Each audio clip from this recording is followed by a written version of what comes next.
Hello and welcome to the Forward Together podcast. I'm Rick Muma, president of Wichita State University. Today I'm joined by two proud Shocker alums who have made their mark in the world of business, and now they have brought a popular national restaurant chain to our hometown. Jacob O'Connor and John Peterson are the co-franchisees of Another Broken Egg Café, a fast-growing brunch concept that recently opened its first Wichita location. Their journey is one of vision, partnership, and entrepreneurial spirit we strive to foster here at Wichita State. Well, welcome Jacob and John to the podcast. It's really good to sit down with you, particularly being on this side of it, because I've been on Jacob's podcast in the past. So the purpose of us getting together is just to see what you've been up to since you graduated a couple of years ago and hear more about that. So it's a good segue. Tell us a little bit more about your experience as a student, what led you to Wichita, because I know this is not where you all are from. Maybe a little bit of background about how you know each other. And I know that it goes way back. Yeah, whoever wants to start. We go way back. I'll start first on our background, and then Jacob can kind of run in. He came to Wichita State first, but Jacob and I grew up together back in St. Louis. We went to high school. We played basketball together. We did the whole AAU route and stuff that. I didn't know that. Yeah. So we did a lot of competitive basketball stuff back in the day and had such a blast with it. And then, he's a year younger, so I went to Illinois State before coming to Wichita, and Jacob came out here. So did he talk to you into is that? Yeah. That's what I heard. I think. So it was kind of we started a business together. For kind of what led me to Wichita State, and then I'll segue into that part too. I never heard of Wichita State University prior to coming here, which was just the craziest thing. Somehow I missed the March Madness hype, even though I was a big basketball fan. I just wasn't tracking it. And my senior year was actually during COVID in 2020. And so I just started mass applying to different universities. And I had kind of an entrepreneurship background. I'd started a podcast and apparel company in high school, just interviewing people that I found to be successful and trying to kind of break down what had led to that success for them. And I applied for the Jabera Scholarship at Wichita State, and they emailed me that I'd won that scholarship, Nancy Kirstenbrock actually, and I never answered. Like, she kept following up, and I thought it was just one of those spam, because when you're applying to colleges, you get all these emails from different universities offering you money and tuition and things like that, and a lot of them just are junk. And she actually called me. She's like, Jacob, like, this is kind of a big deal. We offer one-to-one male and one-to-one female every year. So there's only 2 recipients, and you're not answering me. And I was like, oh shoot, this is a real person. Like, this is a real opportunity. And so I came out here once, and I was like, you know what? I don't know anything about Wichita or Wichita State University, but I like the people I met, and let's just give it a shot. And I always joke that I got lucky that Wichita State was just the best thing for me, even though I didn't know it at the time. So that led me out here. And then 2 years into Wichita State, name, image, and likeness came around, where you could work with college athletes to help them monetize their name, image, and likeness.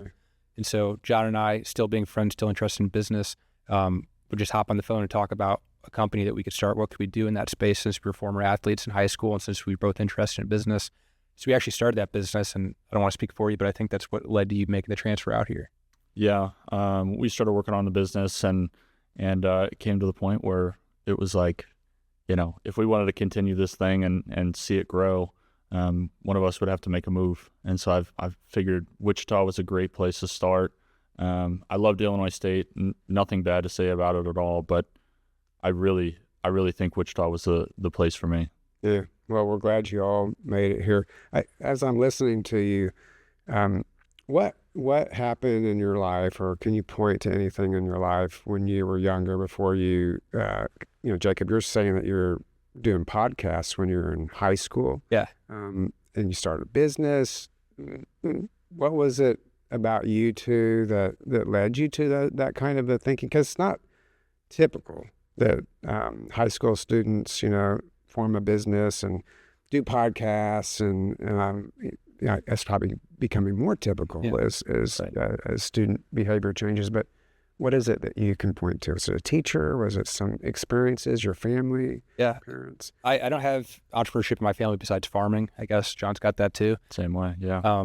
But when I was 16, I had a class my junior year of high school that actually took students out of the high school like physical school and put them in the community with business leaders. It's called the Startup Program. And the idea was the first 2 hours of the day, they're going to put you in the community where you can learn from local business owners. You can ask them the questions that you've been taught your whole life not to ask, which is, how much money do you make doing this? How do you generate income? You learn about business models. Like you learn about all these different things that were just terms in a book and things that you never had any life behind because you never got to talk to the person who was doing it. And at the end of that year, they challenge you to start a business, and it's a competition. And I ended up starting a business making seat cushions for truck drivers to help alleviate back pain. And it sounds super fancy, but really I just had this bag that I blow up, and the idea was that when you're sitting on a bag with air, as you shift, it will alleviate different pressure on your buttocks in that region. And so I targeted that towards truck drivers because they have a lot of low back pain. So I won that competition. That got me an internship with a global manufacturing company when I was 16. And there's this huge age gap where I'm sitting there, not really providing any real value because I'm a 16-year-old, and the next youngest guy is like 36. So I'm like, what do I do with my time while I'm working this internship and learning? I started stumbling upon podcasts because I realized there was this knowledge gap of things I needed to learn if I wanted to succeed in the business world one day. So I started listening to podcasts, and I thought, you know what, like the best way for me to learn besides listening would actually be the one asking the questions. And so I just started researching, like, how do you start a podcast? And then the night before my 17th birthday, I sat in my bedroom with a computer and Apple headphones and plugged it in, launched Zoom, and did my first interview. And it's been 7 years since then. And so you mentioned this product that you developed for back pain.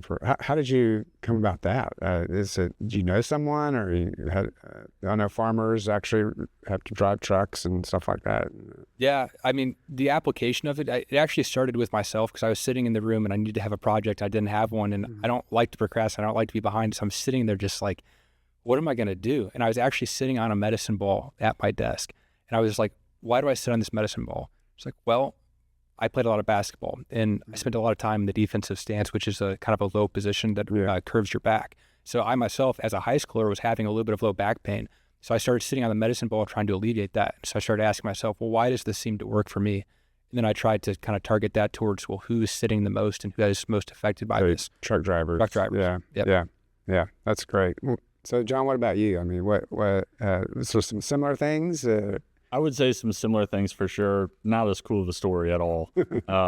But Jacob and I being really close friends, and him kind of having that entrepreneurial experience as well, kind of fueled my idea. But at the same time, when I was in high school, we were working some pretty terrible jobs. I worked for a janitorial company in the summers, and so I was cleaning bathrooms during the summer at the airport, which is a great experience. It was an experience, but I told myself that summer that I didn't want to work for somebody else, and that I couldn't see myself doing that for the long term, and so it kind of drove me to look for other options and see what else was out there. So it's amazing those kind of experiences when you're younger. You learn what you want to do and what you don't want to do, but all of them, I think, are pivotal in terms of, how we get to where we are. So you all have started this friendship way back when, and then came here, graduated. I know you stayed connected all along, and now you started a restaurant. And so when I heard about that, I know someone who's involved in your business. I was kind of surprised, but then I wasn't, because you guys are very entrepreneurial thinking. I just wasn't thinking restaurant. Right. I was thinking more, like this little product that you developed for back pain. So really happy to hear that. And of course, been to another broken egg several times. So what led you to that? How did that happen? So I think, as entrepreneurs, we were kind of looking for an opportunity, right? We were graduating. We didn't really want to take the NIL business to a different market. That would be starting from ground zero. And it was something that we were not fully invested in. In Wichita, it was great. It was so fun because we got to work with the athletes who are also our friends. And so there was a great synergy there. We got to network within the community and meet so many great business people just in Wichita. But after we graduated, we had to take a step back and really evaluate if that's what we wanted to do long term. And I think there was some there's some questions there. And so we ended up shutting that business down and looking for other opportunities. There's a concept. It was acai bowls that we were looking at doing. It was a small footprint franchise that we wanted to bring to Wichita. What kind of business was that? Acai bowls. So it was like a healthy smoothie shake, and then you have like bowls that have different nutrients in them and fruits and vegetarian kind of, or plant-based kind of thing. Yeah, it's a healthier franchise. Yeah. Okay. So we were looking at that, and we had been meeting with mentors that we had met in college, and kind of bringing them this idea. And we knew somebody that had developed out a strip center, and we were like, hey, we like this concept. We want to maybe bring it into this strip center. And so we had lunch about it, and she kind of expressed, hey, that's a great idea, support you 100%, but we're also looking for maybe a brunch concept to come in. And so obviously both of our eyes perked up, and we were like, okay, this is the opportunity. We either pass and go acai bowl and see if it works out, or chase the opportunity. And so that's what we ended up doing. Yeah. And so how did Another Broken Egg come together? Because there's lots of brunch concepts. Right. That was a blast. Like, we go from knowing nothing about restaurants or franchising. John and I have never worked in the hospitality industry. Like, we weren't servers or busters or anything growing up. And so it really is, like, you look back at it and it's like, why did we do that? But like, along the way, we just knew we were going to figure it out and make it work. So we just said, all right, they want to do brunch. Let's figure out criteria. Like, let's look at this like an investment, like we were taught to do at Wichita State. How do you analyze an investment? You set your criteria, and you start to filter it and narrow it down from there. And so we said, okay, we've got 3,500 square feet. We're looking for a full service concept. We're looking for something that is more upscale because we think the market needs that. We have a great upscale option here in Wichita that we all know, but how could we be different from them? So what's our differentiation between them? And so we just kind of started looking at that. We had the investment range for the amount of money that we could invest into it as well. And we made a spreadsheet of like 20 different concepts. And we're just sitting at the house. We've got plugged into the TV, and we're just sitting there like, oh, I found this one, add it to the list and add the filter, and then just started narrowing it down. And then we got down to about 10 concepts, and we started hopping on calls with the corporate development team for the franchise, getting to actually meet the people, ask some more specific questions. And then all franchises have this document. It's called an FDD. It's a franchise disclosure document. It's like 200 pages, and it gives you kind of the legal investment information that they can provide to you. So then we started learning how to read those. What are the key numbers to look at? Again, we're calling our network from people we had met at Wichita State that are successful franchisees and asking them questions. Then we get narrowed down to 3 concepts, and all 3 were great concepts, but we figured this was the point at which we need to start actually trying the food and watching the operations in person. So then John and I started traveling around the U.S. and just eating our way through all these different brands and meeting with these teams and sitting in these meetings where literally the corporate development teams are looking at us like, how are you guys in here? Like, I had just turned 21 and we're looking at a brand that wants to sell alcohol. And they're like, how did you guys make it through our process? Because we started telling our story and they just took a chance on us. Yeah, that's great. So Another Broken Egg is more of it started in the South, right? Yep, Louisiana. Louisiana. Okay, so it's got that sort of Louisiana kind of flair to it in the food, and maybe a little spicy, and yeah. It is such a cool concept. I mean, I think that's really what pushed us over the edge, is just that differentiation. So we've got a full service bar, so mimosas, Bloody Marys, anything you can think of. We've got cool mocktails as well, but that's always available. And then just the different food options. I mean, I don't think anywhere in Wichita, especially for brunch, you can get lobster, crab, shrimp, jambalaya, shrimp and grits. I mean, that is really an interesting twist on brunch, which I think we bring to the area. Yeah. And you said I'm going to call the person that you were talking to, your investor, right? Yeah. Yep. She was. There was a hotel there. I think they're planning further developments. Yep.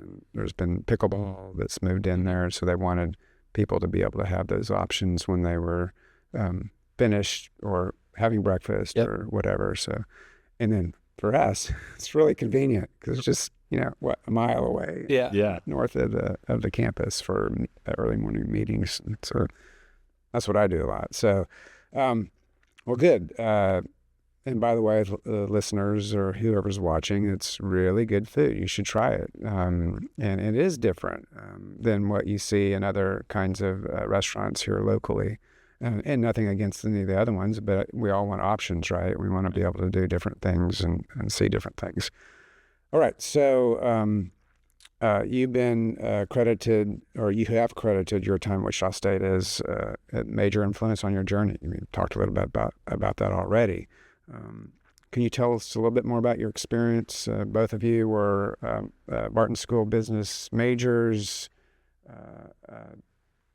Who did you come across? I just want to make sure listeners know that Jacob got the Jabera Scholarship, and named after Fran Jabera, who's a major player in the field of entrepreneurship in the country, really, and still supported by the Jabera family. So what are some of the experiences that you can pick out that was really influential for you as a student and helped you grow and to where you are today?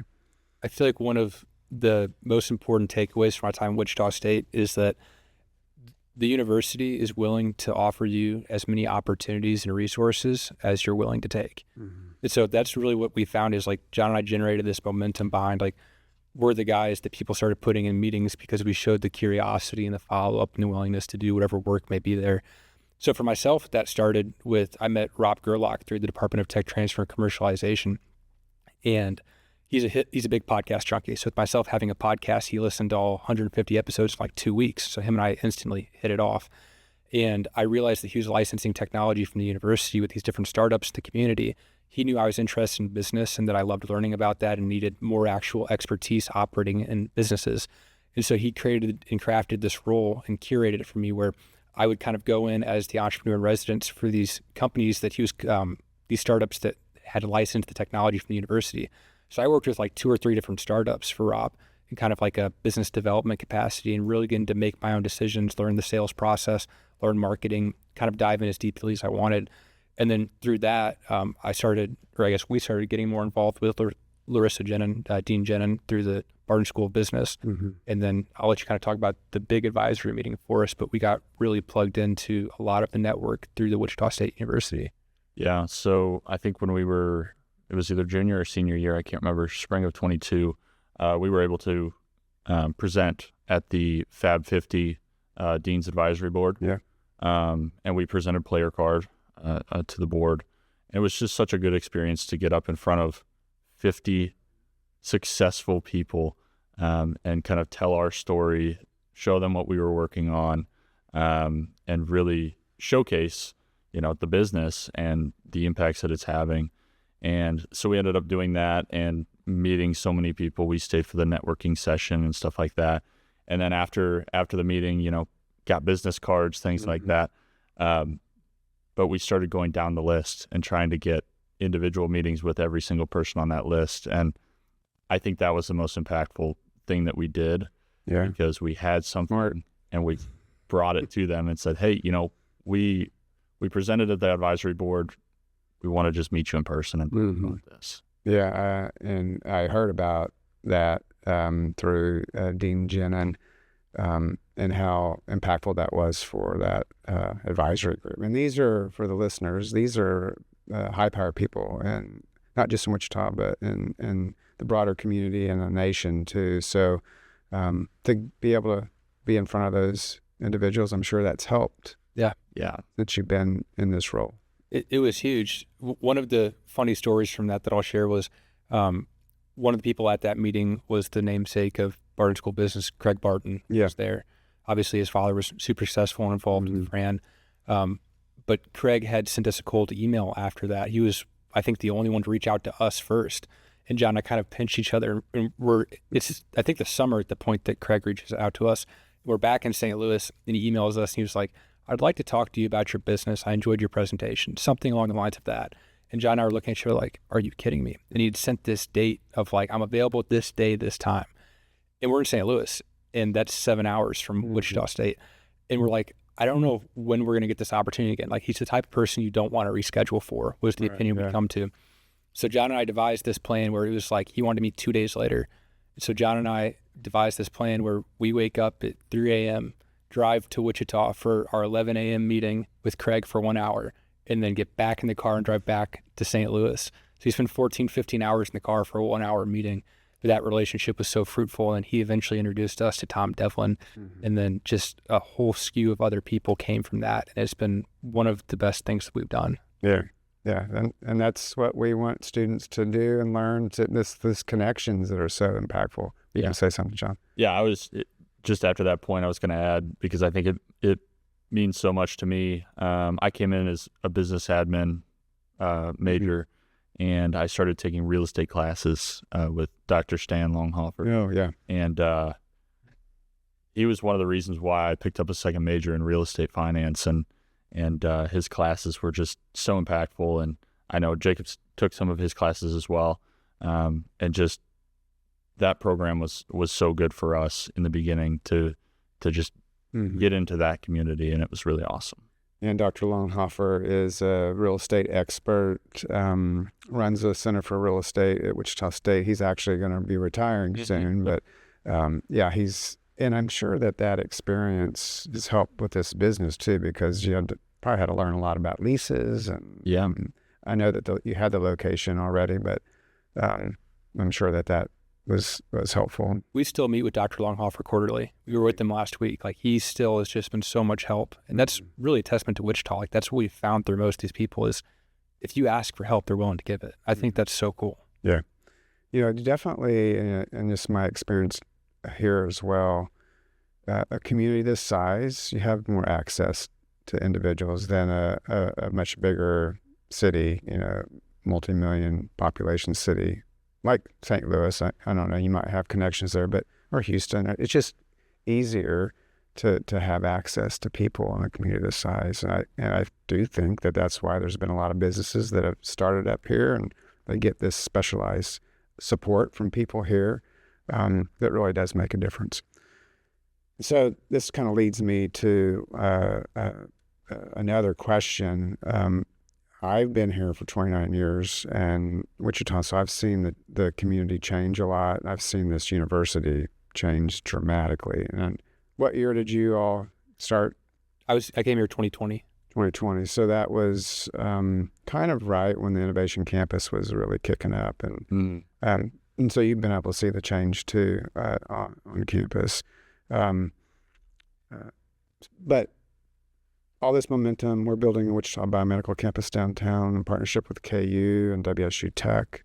There's all kinds of economic development around that. We learn from the Innovation Campus, if you build infrastructure, businesses will come because they see that infrastructure is there for them. Restaurants are a part of an infrastructure.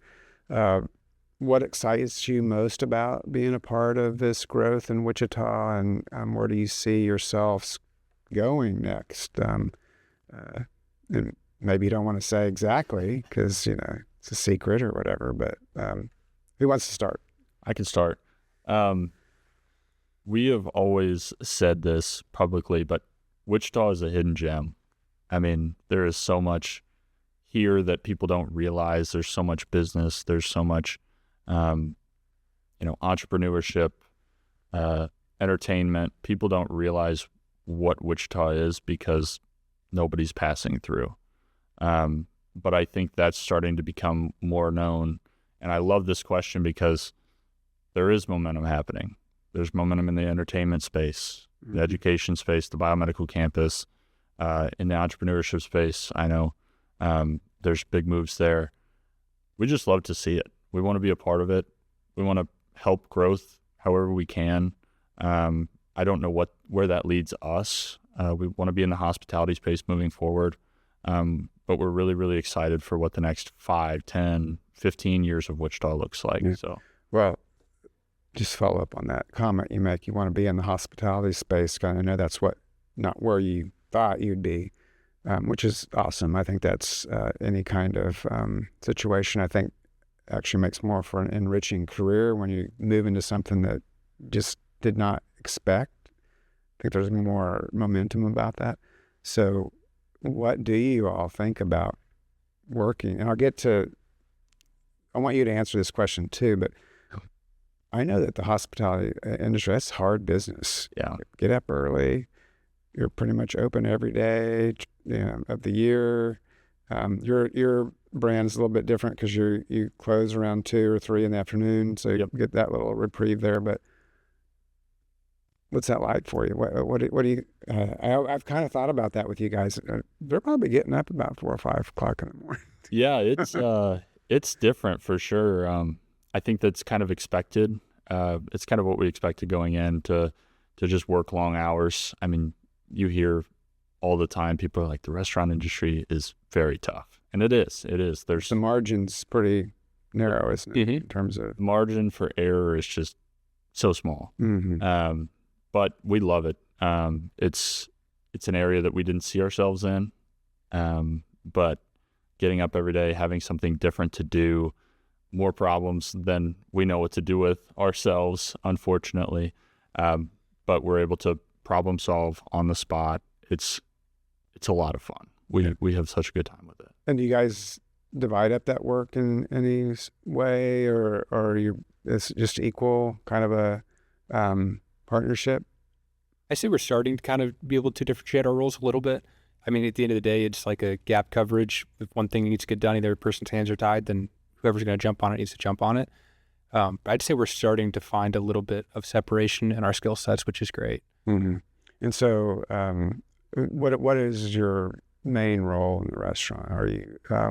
I see you do lots of different things. You're out on the floor, then back and forth in the kitchen.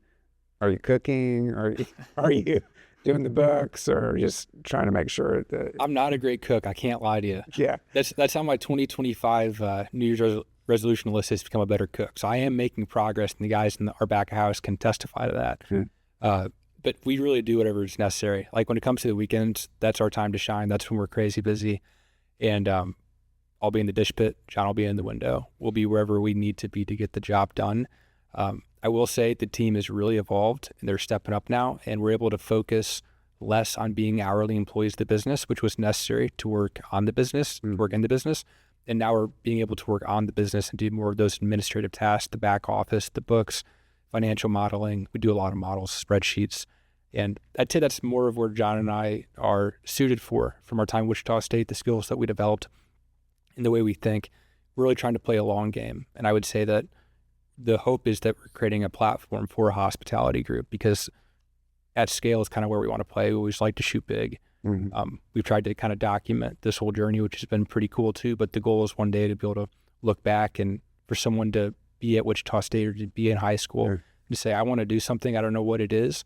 Well, here's 2 guys that shared every step along the way of trying to figure it out, and hopefully something worked for them. So you said the long game. So you're in it for the long game. So what are you thinking in terms of here in Wichita, or wherever else you're thinking in terms of your ventures? Yeah. Right now we're really happy with the Broken Egg brand. We've kind of built the first restaurant out. We're evaluating a second as of now. But we're kind of riding the wave, if you could say that. We're trying to see what makes the most sense and what the next best thing is. We want to get into the QSR space eventually, quick service restaurants. We think that's kind of the way. What would be an example of that? Like Freddy's or Chipotle or something like that. QSR, okay. Yep. So right now we're in full service. So that's a server comes up to your table. They're taking care of you the whole time. Quick service is a little bit more quick, I guess you could say. Yeah. I don't know if people realize Wichita has such a rich history of franchising, from Pizza Hut with the Carneys, Freddy's with Scott Redler, Rent-A-Center with Tom Devlin. Like, there are some big names in town that have made great success through being a franchisor and franchisees. And a lot of those people have opened their arms to John and I, which we're super appreciative of. They're kind of helping us to curate and help us plan intentionally our next steps, because they know that we want to operate at scale. I think Wichita will always be an important place for what we do and where we operate. I think the goal will be to grow beyond that, but I think we always want to maintain a strong presence in Wichita because we're just so grateful for all the opportunities given to us. I like how you said the long game, because students sometimes when they graduate, they are, they want to be the CEO. And there's a certain amount of experience you need before you become a CEO. And it's definitely all this work that any of us do. It's not a sprint; it's a marathon, and it takes a while to kind of master things, and making sure that you got the right experience. And so I'm glad to hear that you're thinking along those lines. So what does another broken egg company think about the Wichita location? I think they're pretty surprised, to say the least. I mean, the average another broken egg is outside of an anchor tenant, so they're outside of a Walmart or something like that. Okay. And they're focused in the east and the south mainly. So you're looking at Orlando market, you're looking at Fort Lauderdale market, Panama City Beach, the bigger markets that are more touristy destinations. So when Wichita comes onto their radar, I think they probably were a little bit hesitant.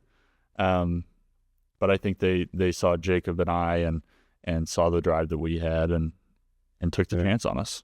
They did take kind of a gamble on us. I mean, like I said, I was 21, you were 22, no hospitality experience, and Wichita's not like the market that they typically operate in. We're the main franchisees in the Midwest right now. And one of the things that we did actually to kind of help make that deal happen was, since we had no hospitality experience, John and I moved to Orlando, where they're headquartered, for 3 to 4 months, and actually worked in their cafes as general managers. Okay. So we were there from open to close every day, even beyond that, like learning everything about how to run a restaurant. Then after that, we'd sit in our little condo in Florida and work on the restaurant build out here in Wichita and that real estate piece of it. And that was such a wild, fun ride too. But they really kind of bet on us, and we're appreciative of that, because, I mean, if you just look at us on paper, it's like, why would you let them do that? But then here we are 9 months into business, and I'd say they're pretty happy with what they're seeing. Yeah, well, that's great. And so they saw you and your commitment. I'm sure that's what did it. I mean, and of course, meeting you both. Yeah. So that's great. So have you thought about writing a book? No. Not yet. I don't think we're there yet. Yeah. Well, I mean, I say that just for a reason, really. But a lot of times people like you who have ended up where you are today is different. And so that's why I was asking that question. What is it there had to be something in your world when you were in high school or younger that, and I think that's important for people to know, and to tell that story. It's all about telling stories, and how you communicate that to people to get them excited. So anyway, I just thought maybe you thought about that. All right, so last question, sort of just a fun question. Either one, whoever wants to go first. Tell us about something that people just really don't know about you. I mean, I know a few things about you guys that are interesting, but what is it that the listeners would like to know about, or you'd like them to know about you? You got to start. That's a bold last question. Just from a business aspect, I guess, we're open books. If there's students out there, anybody in the industry or wherever that has questions or wants to help out or see, what it's like to run a restaurant, we're open books. We're really willing and able to share anything about the business. If we've had students come up to us and say, hey, can we look at, some of your data? And so what you're saying is that you're approachable, and I do agree with that. Just getting to know you and being around you, you're an open book, but also approachable, and just down to earth people, and that's important. Yeah, that's what we try to be. Yeah, I would say we realize this is bigger than us. Like when he says we're an open book, we've documented this entire journey. I started when I was 16, and then you jumped in on it. But like, this is all on YouTube, Instagram, my podcast. Like, we talk about the business since before we were even open. We were recording episodes in Florida talking about how we were feeling leading up to this, what led to it, how things have happened as they did and transpired. Because we know the great amount of this isn't because of us. It's because people are willing to take chances on us. That's where I'd like to mention, like, we have incredible partners, like with their backing and coming into this, like they really helped another Broken Egg be willing to take that chance on us, because we had someone else who believed in us. And it's really important to have people like that. So I think by hopefully us sharing what we're doing and being so open and transparent about it, hopefully that can kind of inspire more people to come up and give them a little bit of hope that they can do these things too. Yeah. And I think it's been an absolute blast, and John and I are always happy to help however we can. Sure. So I was actually also just knowing you all that you engage in some different practices that might be unusual. So I remember when I was on your podcast, you asked me, or maybe when we were recording, about if I do these ice baths. Yeah. Yeah. So tell me about why you do that. So we play the long game. Like, everything we conceptualize is like what compounds and what will get you the best return on effort, on investment, on time, et cetera. And ice bath started because I run ultra marathons. It's an ice bath will help you recover, but it's also got great mental benefits. It calms anxiety. It helps you to relax, decompress. And one of the things for myself personally is, like, all of these meetings we first were getting started were over drinks. And getting a drink is fine, but it's like, I don't know if I need to be going to drink 5 times a week. And so for myself, it's like, how can I set up meetings that are sustainable and that make everyone better, and where you get to know someone through a difficult challenge or process? So I'll often try and do meetings in a sauna, in an ice bath, on a run, lifting weights. I mean, you and I have had plenty of meetings literally in the sauna together, and it's very unconventional. Sauna sounds more aligned with what I'd want to do. I don't know about those ice baths. Those are so shocking. Yeah. But how often do you do stuff like that? At least once a week, I'd say. Yeah, as often as we can. I mean, the ice bath in the summer is a little bit hard. You know, if you're going to do it outside, it's like an hour thing, and then all the ice is melted, and you just have a cool bath at that point. Yeah. Well, it's good talking to you. We are super proud of you as alums at Wichita State, and I know you're staying connected, but we have other degree programs too that you might want to be interested in. You could be interested in graduate degrees and that sort of thing, and then of course mentoring students would be awesome too. And it sounds like you're open to that as well. So it's good to see you. We'll probably see you soon in the restaurant. So take care. Thank you, Dr. Muma. Thank you. Thanks again for joining me today. It's always great to see Shockers taking bold steps and bringing fresh energy and ideas back to the community. If you want to learn more, check out another Broken Egg Cafe in Northeast Wichita at K96 and North Oliver. Speaking of writing a book, I want to mention my new book, Student-Centered, Innovation-Driven. It's a warts and all look at the choices and changes that have shaped Wichita State University into a place where students are at the center, innovation drives our work, and its impact ripples far beyond our campus. Visit wichita.edu/book for more information or to purchase your own copy. And thank you all for listening, and be sure to rate, review, and subscribe wherever you listen to the Forward Together podcast. Go Shockers!